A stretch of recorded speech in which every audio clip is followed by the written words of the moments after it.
ABD geçtiğimiz günlerde Irak ordusuna bağlı milis güçlerine ait 3 ayrı üsse hava saldırısı düzenlemiş.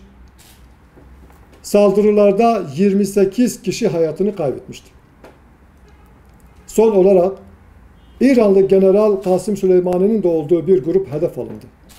ABD Özgürlük Operasyonu adıyla 2003 yılında gerçekleştirdiği işgalin ardından bir yandan Irak'ta askeri yapılanmaya giderken aynı zamanda provokatif saldırılarla başta Irak olmak üzere bölgede gerilimi tırmandırmaktadır. Ekim ayından bu yana kitlesel gösterilerin ve şiddet eylemlerinin yaşandığı, siyasi krizin tırmandığı Irak'ta savunma saldırıları adı altında gerçekleştirilen katliamlarla kaotik durum derinleştirilmektedir. İranlı resmi yetkililerin doğrudan yapması da Trump yönetiminin bölgeyi yeni bir savaşa sürükleme projesidir.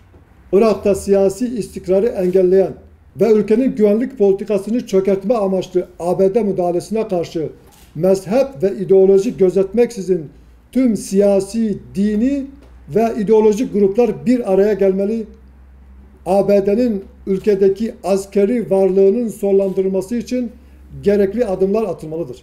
Daha önce Orta Doğu'daki askeri varlığını azaltacağını açıklayan ABD'nin şimdi güvenlik gerekçesiyle üstlerine asker takviyesi yapması, bölgeye yerleşme ve işgalini iyice yayma amacında olduğunu ortaya koymaktadır. Bugüne kadar müdahil olduğu tüm ülkelerde kaosu daha da derinleştiren ABD, üsleri aracılığıyla yerleştiği ülkelerin siyasi atmosferine direkt olarak etki etmekte ve ülkenin ekonomik, savunma ve güvenlik politikasını çıkarları doğrultusunda yönlendirmektedir.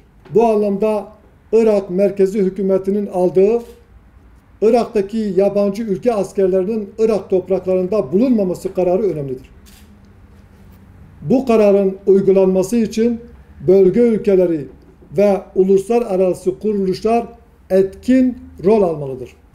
Yaşanan son olay, ABD ve işgal rejimine karşı birlikte hareket etmenin zorunlu olduğunu, ABD ve işgal rejimi İslam beldelerinden çıkarılmadan sulh ve huzurun bölgeye gelmeyeceğini bir kez daha göstermiştir. Bu vesileyle Türkiye'nin de Irak'taki olaylardan gerekli dersi çıkararak ülkedeki ABD üslerinin kapatılması için adım atmaya davet ediyoruz. Somali'nin başkenti Mogadishu'da bomba yüklü araçla gerçekleştirilen bir patlamada çoğu sivil en az 90 kişi yaşamını yitirdi. Saldırıda hayatını kaybedenlere Allah'tan rahmet, yaralılara acil şifa diliyoruz. Sivillerin katledildiği saldırıyı üstlenenler, Türkiye'yi ülkenin kaynaklarını sömürmekle suçlayarak hedefin Türkiye konvoyu olduğunu açıkladılar.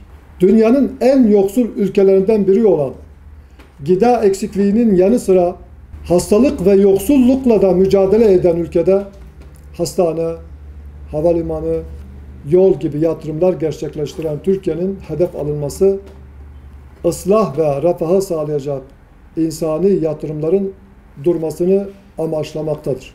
Ülkedeki ekonomik çöküntüye rağmen çözüm odaklı bir politika izlemek yerine sivillerin hedef alındığı şiddet eylemlerine odaklanan silahlı örgütler istikrarın önündeki en büyük engellerdendir. Söz konusu saldırılar Türkiye'nin insani yardım politikasını sekteye uğratmamalıdır.